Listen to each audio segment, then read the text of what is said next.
London Underground trains are the envy of the world. Their complexity and their usual efficiency are taken for granted by everyone. It's a system that's been built up over the last 125 years or so. We're going to look at some of the events of the last few years. Some of the film we're going to use is very old and grainy. It's included because of its importance, however.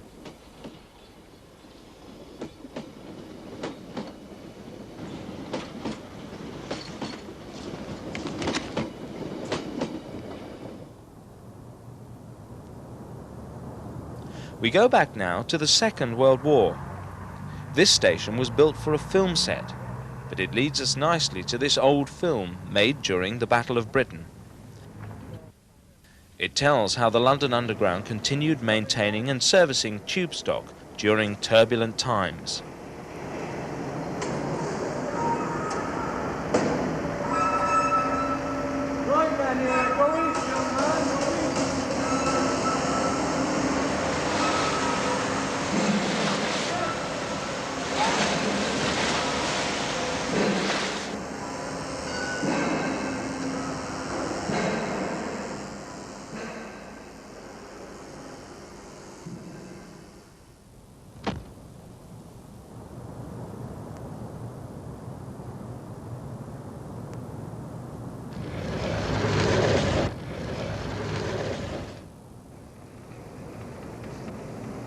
The early morning trains still arrived on time to take workers from the leafy suburbs to business in town, disregarding the air raids above them.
Some very old stock was around then, and we freeze on this one.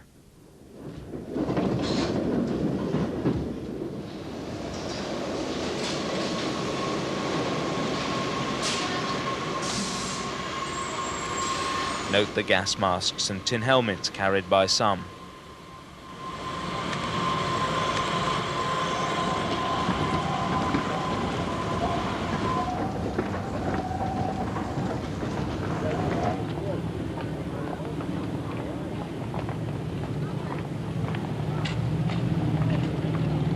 In post-war days, London Transport still had steam-hauled trains.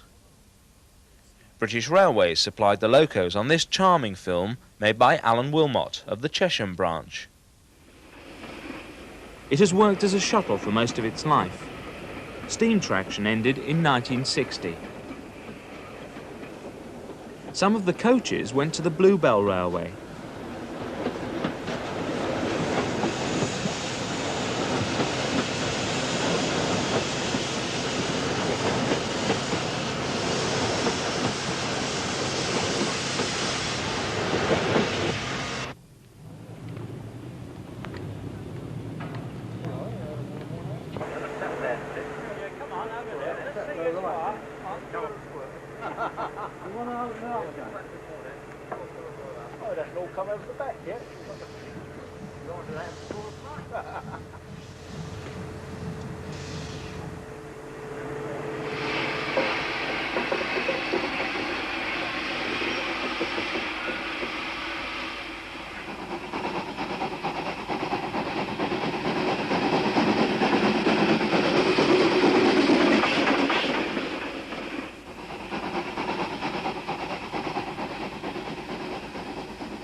Today, the Chalfont shuttle to Chesham still runs, and nothing has changed at the end of the line.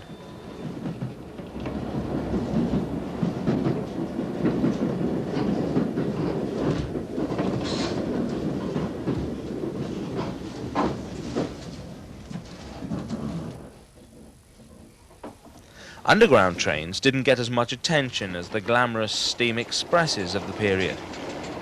Mr. Roy Couch took these scenes on the Watford line.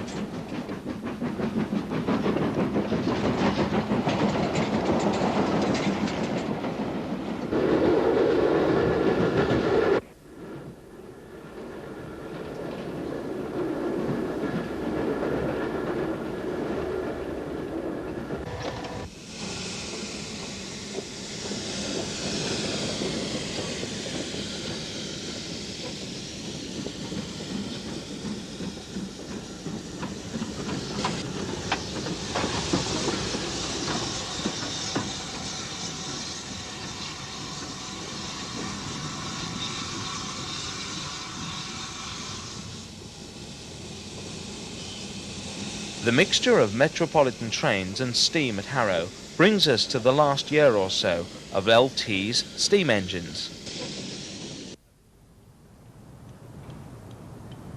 A visit to Neasden, the main London transport depot in 1969, found plenty of red tube trains about. Lurking at the back could be found 3 ex-Great Western pannier tanks. These are the last of 11 that LT had bought.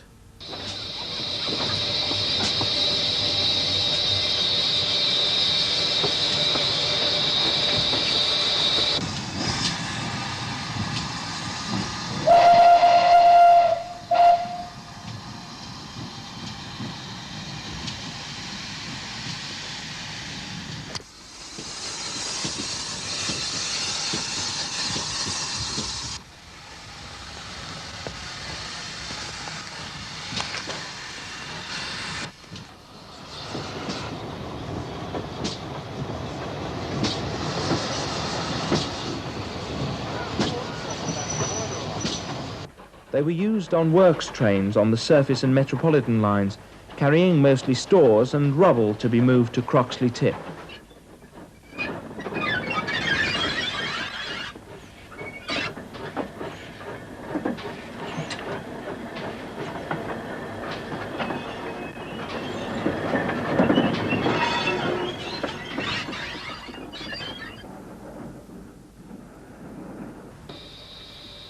For some reason, today the steam crane was being prepared for use. The reason was soon quite clear. That day, very early in the morning, a tube train had crashed into a battery loco standing in the station, killing the driver.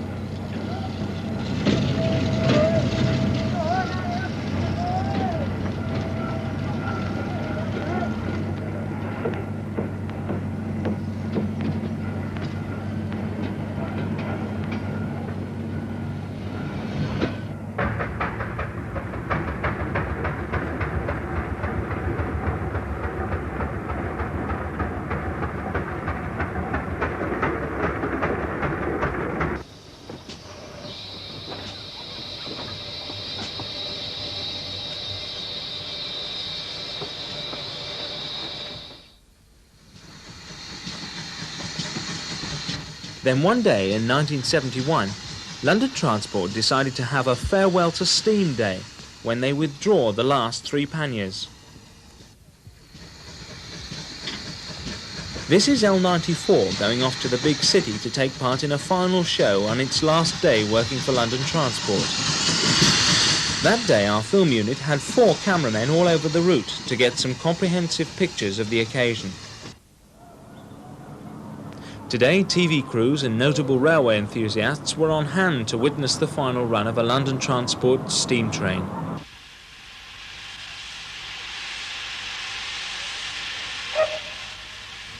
L94 slowly creeps forward to greet its fans and stops for the many hundreds of cameras and recorders.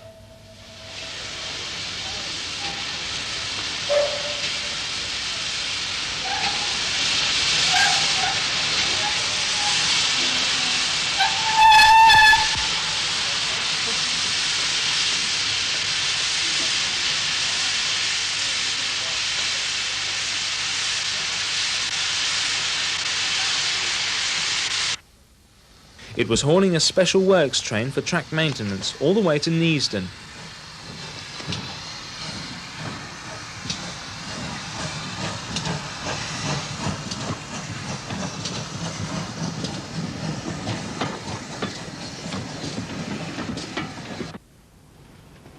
The press followed up in a new tube train, and it was arranged for us to pass it at Finchley Road.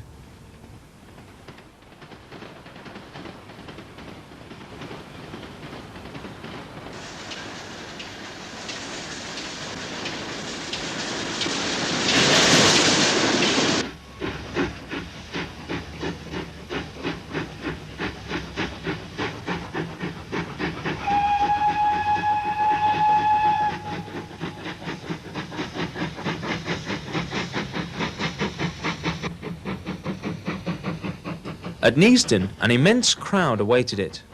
London Transport certainly underestimated the interest it would receive.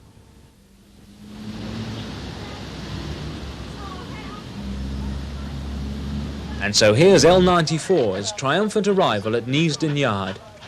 The crowds were immense by now, and it was soon surrounded by people hoping to talk to the driver and take his autograph.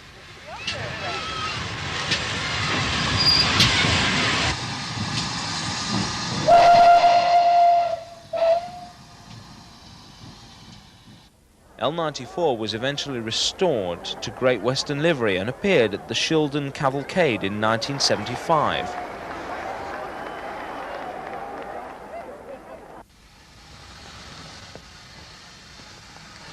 Among the steam locos here at Quainton Road Station can be seen Met Tank No. 1, L44, splendidly restored to Metropolitan livery.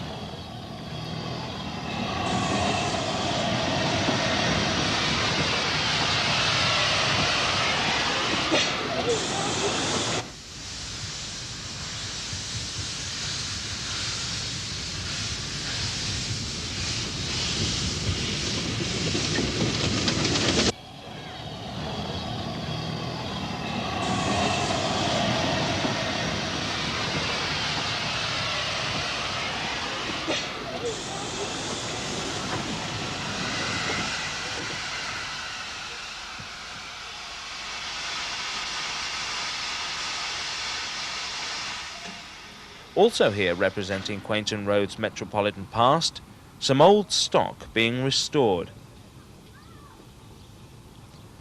An old film, made in 1966, takes a look at London's Victorian past.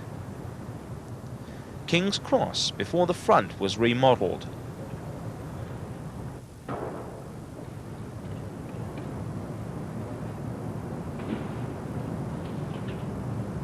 Euston being rebuilt, and new shafts for an improved underground station.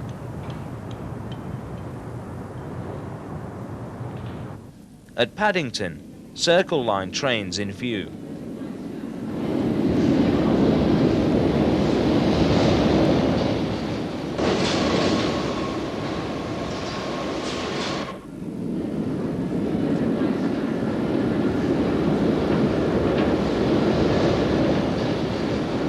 A major tunnel roof repair scheme was underway then.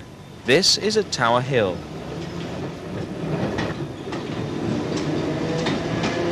The old film continues to tell the story of the Metropolitan.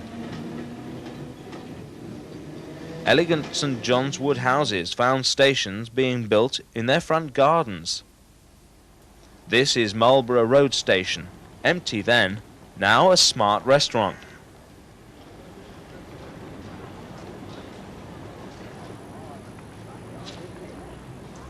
Moorgate looks a mess at this time too, still bomb damaged.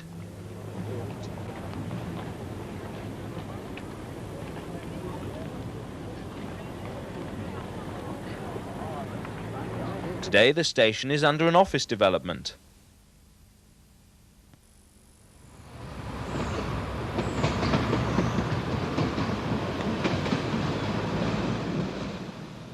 On the Hammersmith line at White City, the trains pass over an interesting site, the old Wood Lane station of 1908. It was built to serve the White City exhibition grounds.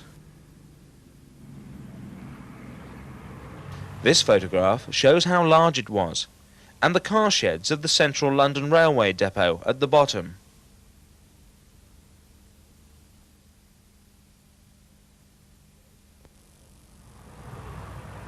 Today the steeply curved platforms of the 1908 station can be explored. Through holes in walls one can find passageways to the platforms built in 1920 to serve the extension to Ealing. This is Platform 3 and was last in use in 1947, as the posters prove.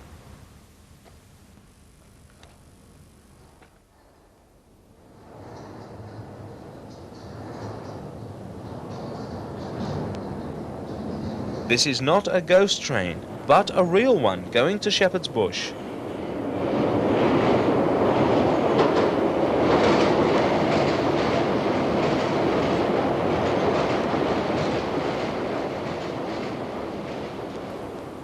Nearby, another platform, also steeply curved, has tracks just to the depot. This is much smaller and newer than the original one here. Meanwhile, Wood Lane is still open to any vandals wandering in.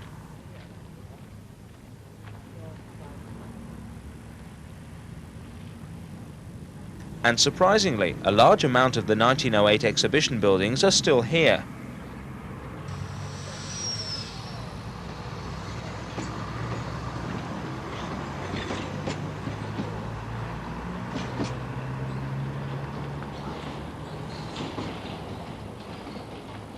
The New Works programme of 1935 proposed taking over many suburban steam-hauled services and converting them into extensions of existing tube lines.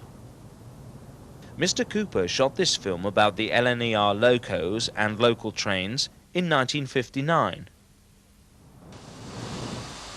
Suburban services were in the hands of the immensely successful N2s. Up and down the two steep tunnels each side of the main station, they hauled trains from Moorgate to towns in Hertfordshire and Middlesex.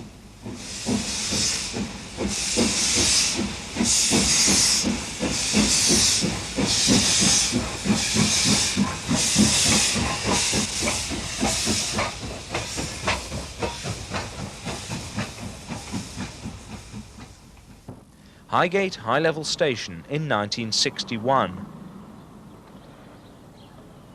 Passenger service had ceased, but the lines were there.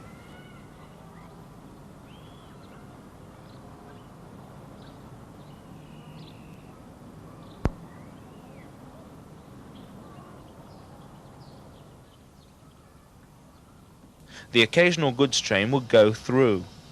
The promised tube trains never came due to the war. Beyond the tunnels is Park Junction. The branch to Alexandra Palace went off to the right. At least tube trains reached here. Highgate Wood sidings were still in use then, trains coming down a track from East Finchley. Going down the Palace branch, one comes across plenty of evidence of the electrification work that had been done. Cranley Gardens Station.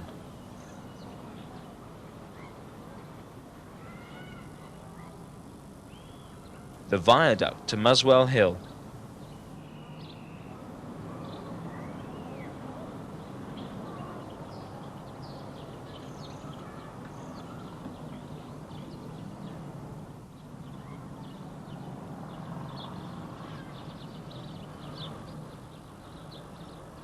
The signal box near the palace was a magnificent structure once.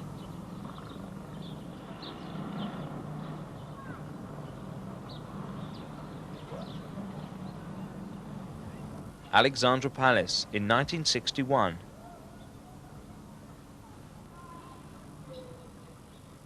The original 1936 television studios were still being used by BBC Television News then.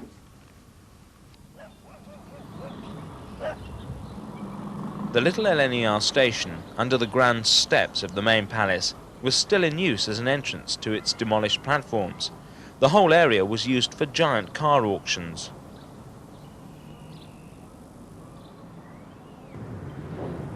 After the fire of 1980, the palace has a new roof.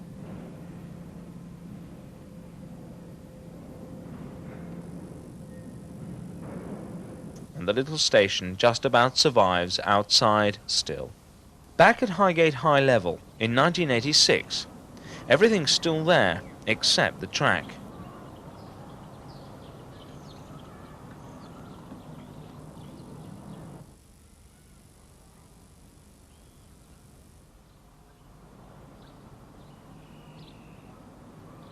Park Junction today. No sign of the branch, just trees. The car sheds have a new roof, but no tracks. We understand that plans are in hand to bring the depot back into use soon. East Finchley, a handsome design of the 30s, very much underused. The middle tracks were for steam trains then, and later for stock movements to Highgate Depot.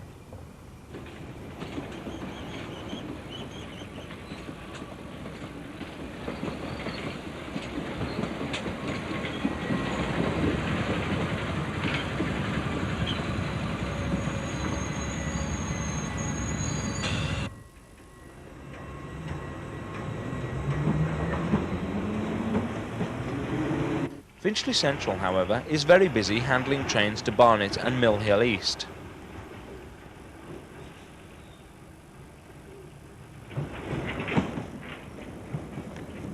The temporary waiting room dates from 1939 and is still in use.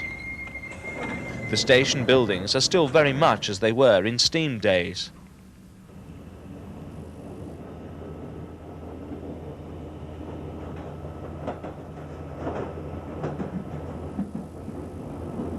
Trains to Mill Hill travel over this attractive viaduct.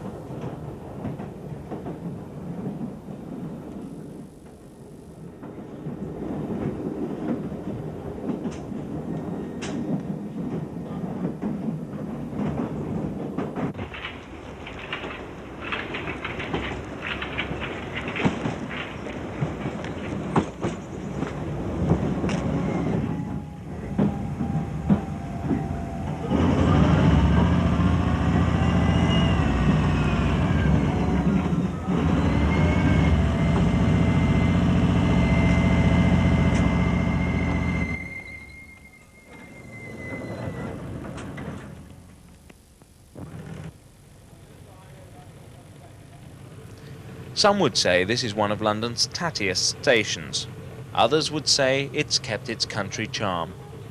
The line used to go to Edgware until 1964. At Mill Hill, the Hale, only in winter one can see the remains of the platforms that used to be here.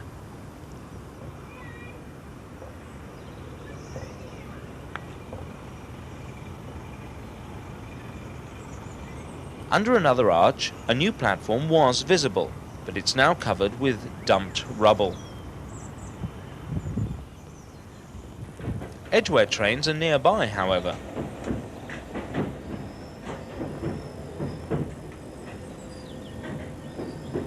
Edgware Station in the 30s. The left-hand block was pulled down in 1939, ready for the new platforms and tracks to go to Bushey.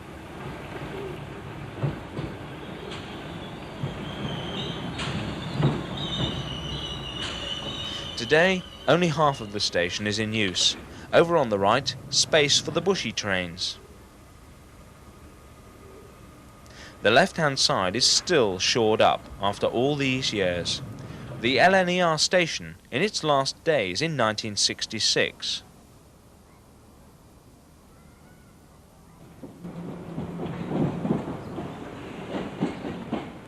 This 1966 film shows the trains bypassing the flyover built to take them over the new track, southbound, to join the LNER track bed. Today that flyover is buried under trees. A sidewall shows here. The branch to Finchley, never used. On the A41, brick arches for the line that never got built. The green belt policy of the post-war authorities stopped creeping development, spoiling London's green spaces in the suburbs. Aldenham was built as a car depot, made aircraft during the war, and until 1986 was a bus maintenance works. Optimistically, these destination boards were made for the 1938 trains. In 1967, a new underground line was opened. A huge crowd gathered to try it out and buy the first ticket. The line only ran as far as Highbury then.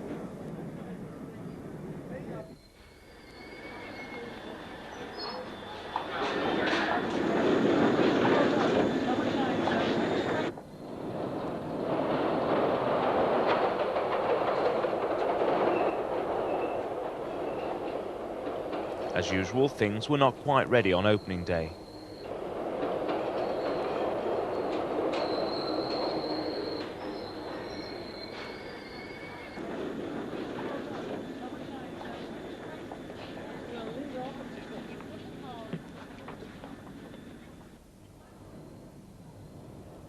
A feature of the line are the murals.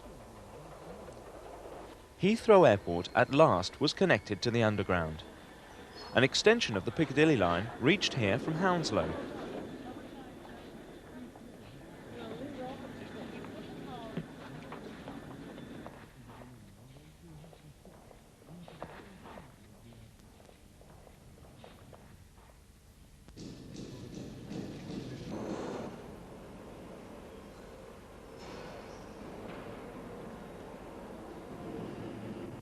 In 1981, the line to Ongar was in danger of closing. This film was made about events that year. This train is travelling over one of the most idyllic sections of the Central Line. There are no derelict houses, no dank tunnels or slum backyards.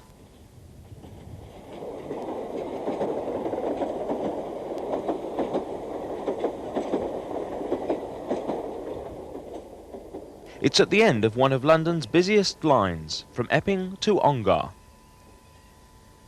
It has only 3 stations, but now they display this notice.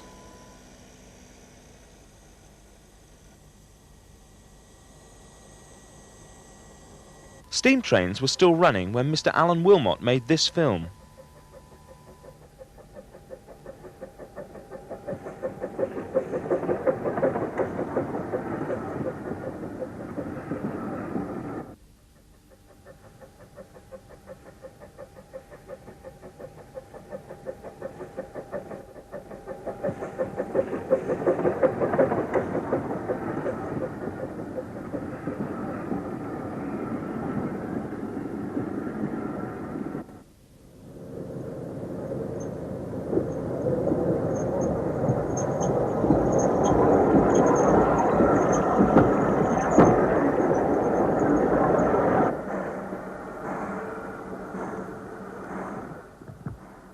Electric trains were on the way though, as in this LT photograph.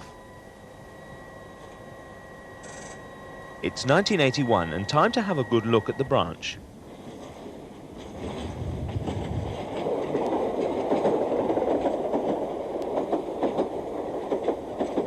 At Epping, London trains use one platform and Ongar trains depart from the other. They run only during rush hours. The current losses amount to £600,000 a year.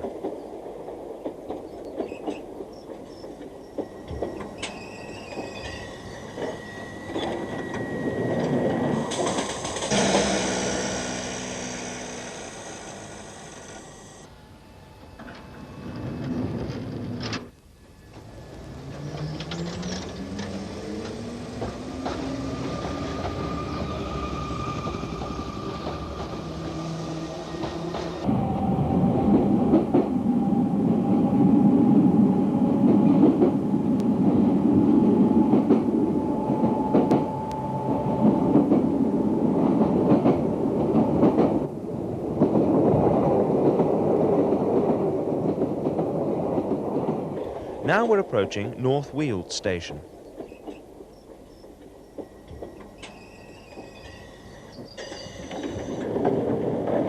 It's fairly busy because of nearby new housing estates.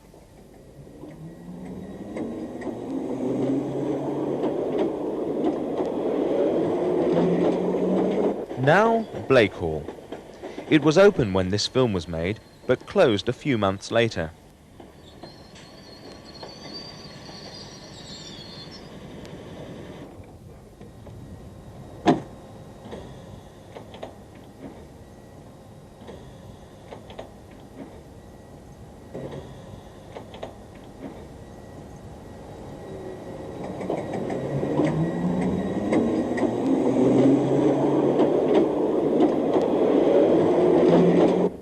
Now approaching Ongar Station.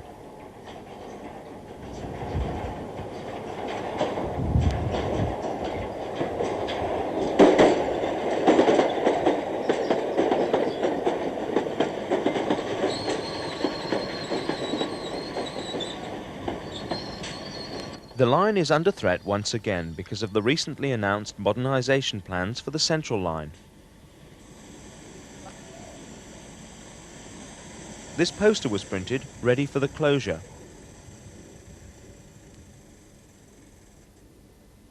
A group of people formed a preservation society with the aims of taking over the line and running tourist steam trains.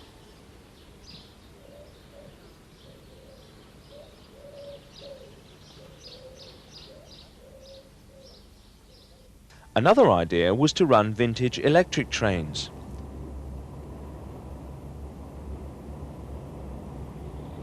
So the committee visited Ealing Common Depot to have a look at some old District Line trains and to find some suitable stock.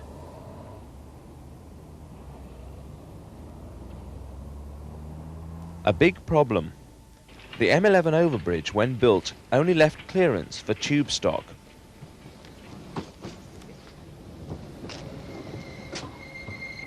The Jubilee line opened. Originally it was to be called the Fleet Line, but it was so late being completed that they changed the name.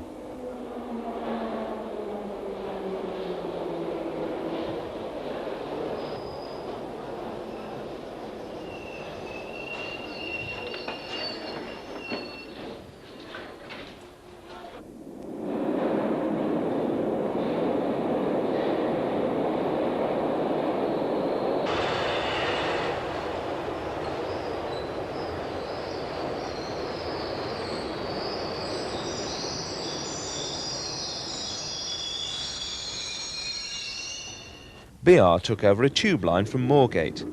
It had been the Northern City Line. It was designed to run full-size trains when first opened.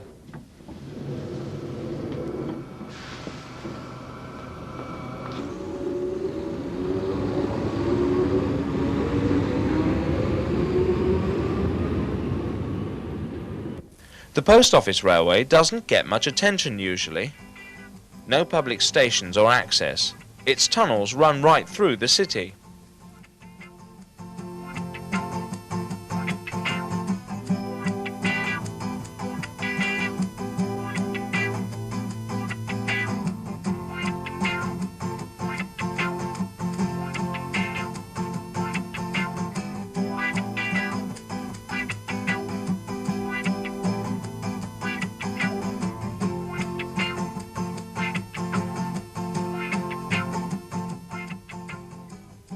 Its odd little trains, no drivers, hurtle about under the streets.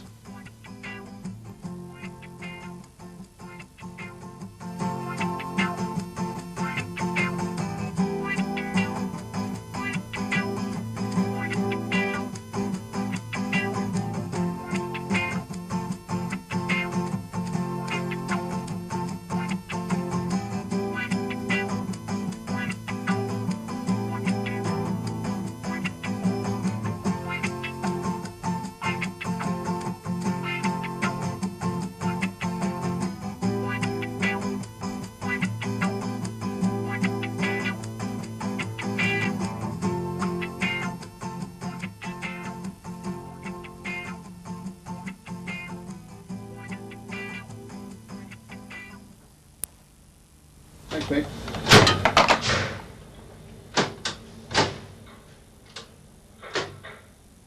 In October 1987, it celebrated its Diamond Jubilee, and visitors were allowed to see the new trains, all tarted up.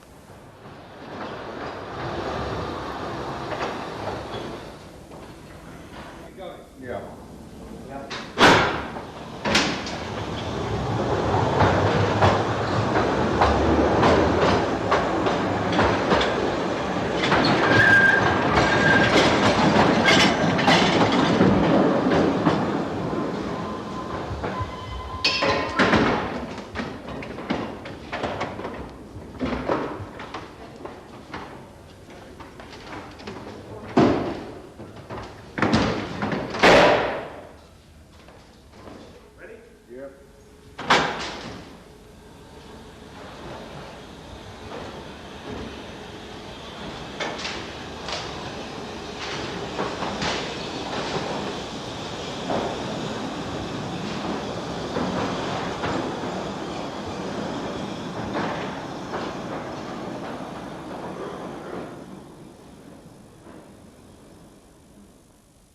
Network South East did not forget its own underground line when the system was being smartened up for the future. Imitation marble finish for its flat walls complements the shapes of the platforms. Despite this, the line is still known as the Drain. It was opened by the London and South Western Railway in 1898 in order to take passengers to the city. These American-built cars were assembled at Eastleigh. They were in service right up to 1940, when the present stock arrived. Today's engine spotters should take note that even these cars are going soon. Meanwhile, the friendly staff always welcome enthusiasts here.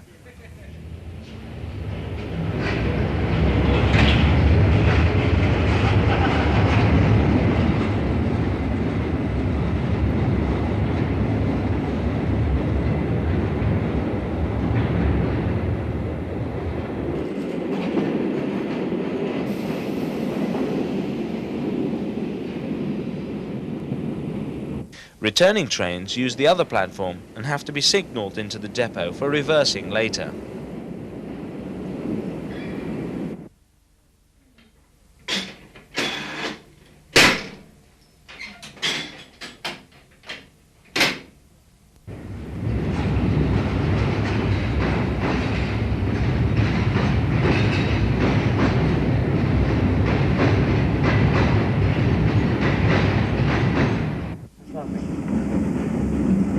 That's a lovely film.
On the right, in a moment, will be seen the tunnel for the hoist, used to take the stock up to the surface.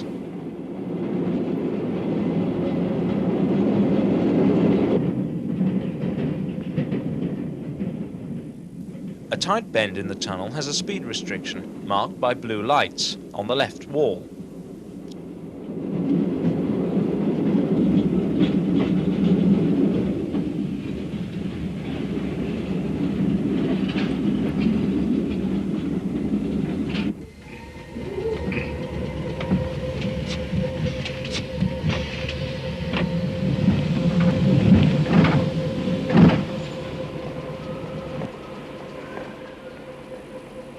Bank Station is noted for its travelator.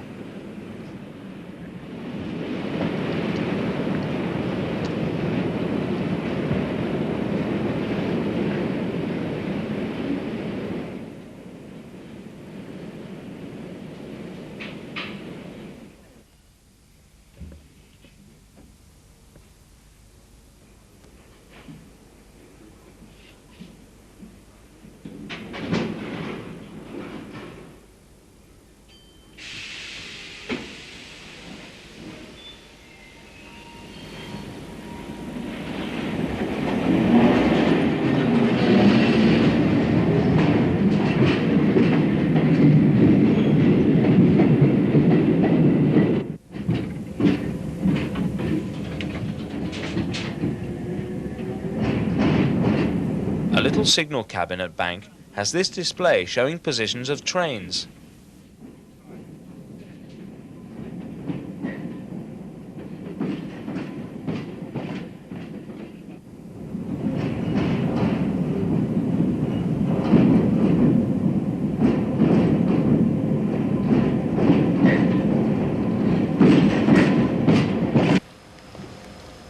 When Sunday comes, it's maintenance day. We're going to see why the line is called the drain. Natural seepage, they call it, but it requires several pumps to keep it under control, as our guide comments. Down the pumps. There's water continually. Bloody hell. Down in there, that's 20 foot deep, this is. It's cold, Christ.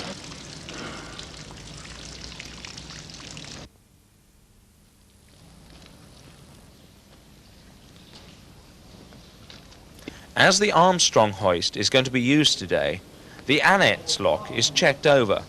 This is interconnected with the signal box.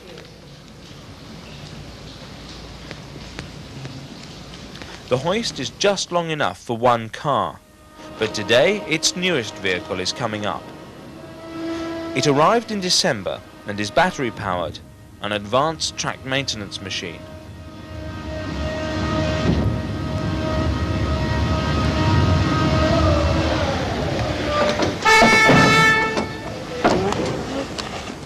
Amazingly, the hoist is hydraulic powered.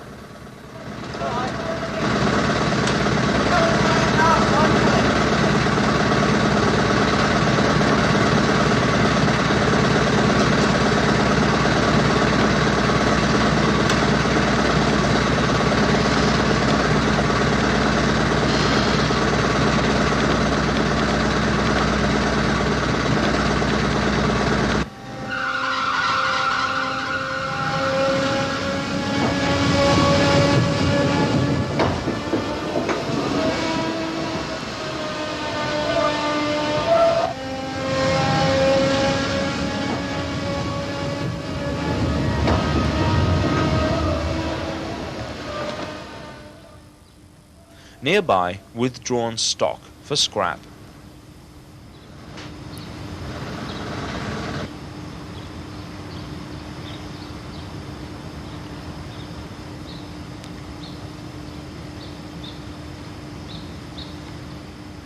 The southern region has other tube trains in use. As all enthusiasts know, old tube trains have been running on the Isle of Wight since steam days. On a bright, breezy Easter day, we take a look at them.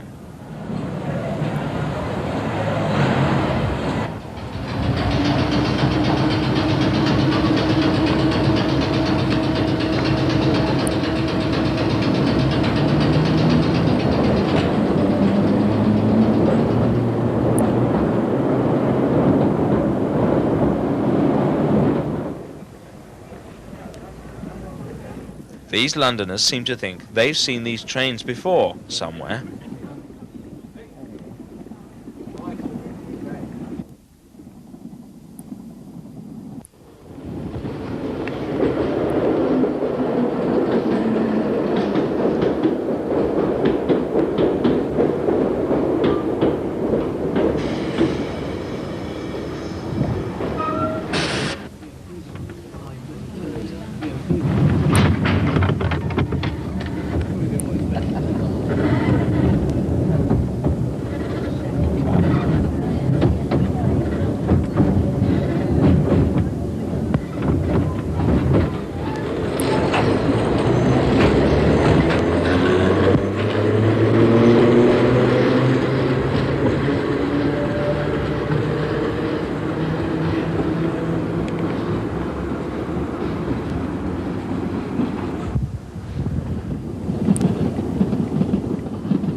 From the fresh and clean Isle of Wight trains to some of London's dirtiest stations.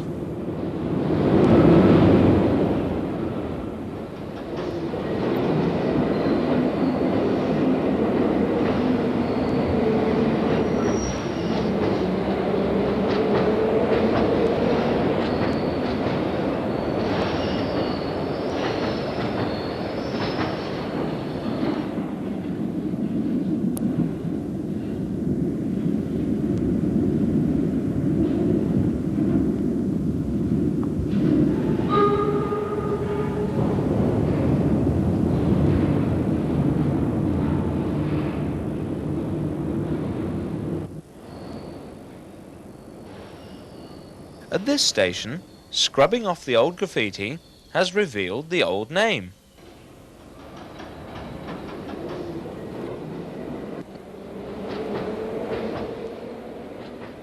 Oval Station, revealing its City and South London origins.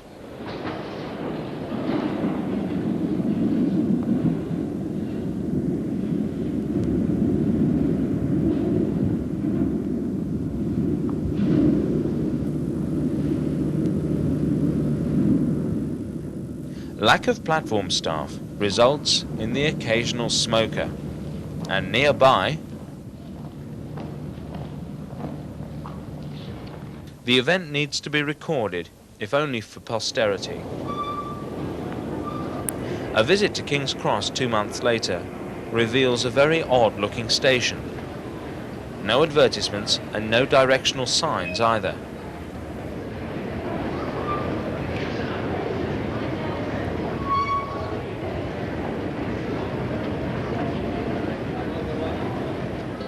Looking on the bright side, the free entertainment offered goes well with the magnificent refurbishment scheme now going on.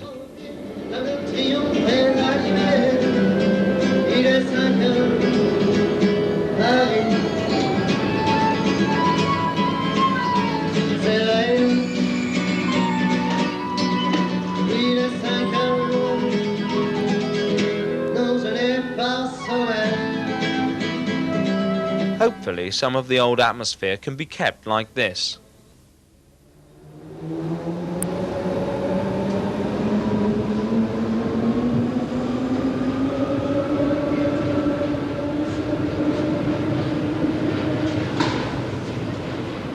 The 1938 stock in 1977 still soldiering on.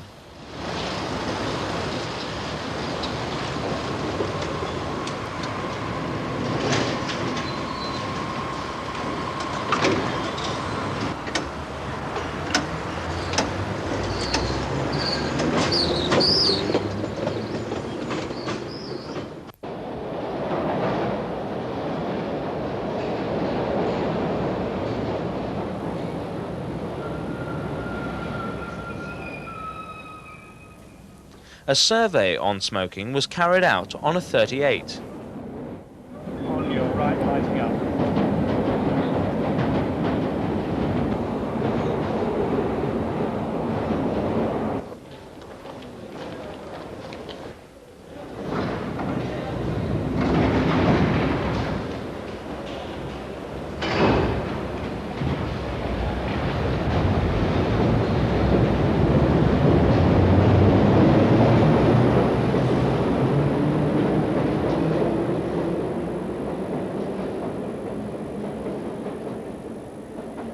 A 75% increase in passengers in 5 years meant a chronic shortage of trains. So back came the 38 stock to be seen anywhere on the Northern Line, especially when you didn't have a camera on you.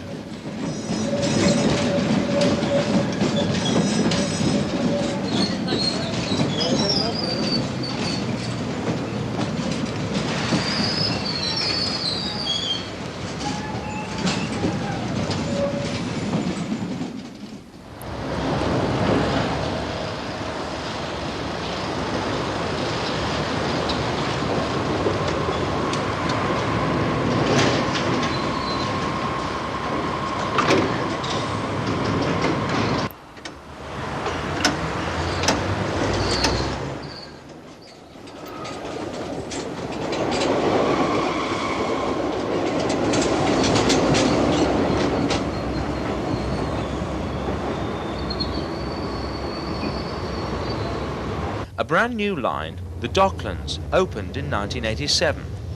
We include it here because it will be an underground line soon. Trains sometimes break down and have to be driven by the captain. Trains still stop at Canary Wharf, despite the fact there's no station there. Alongside Fenchurch Street Station they terminate, but not for long.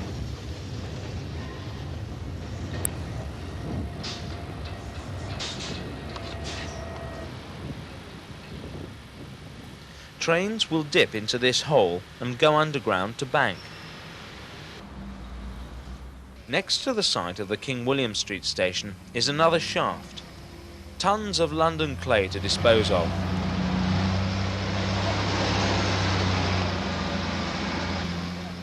The plan of the tunnels going through to a new Bank station.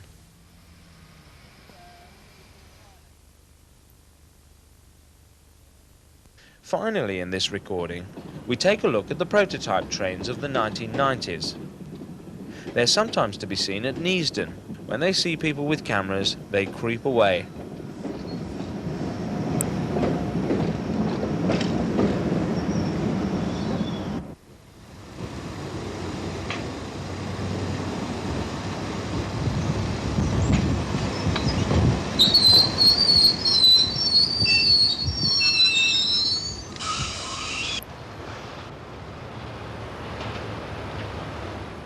But being shy, they hide behind other trains if possible.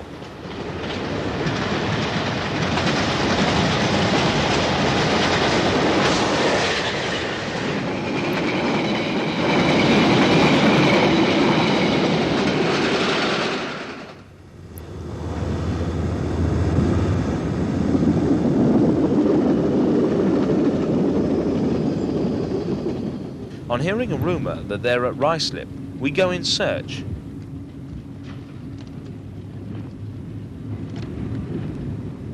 After we film everything there, they try to get in the back way behind these old Sleet locos when we were changing films.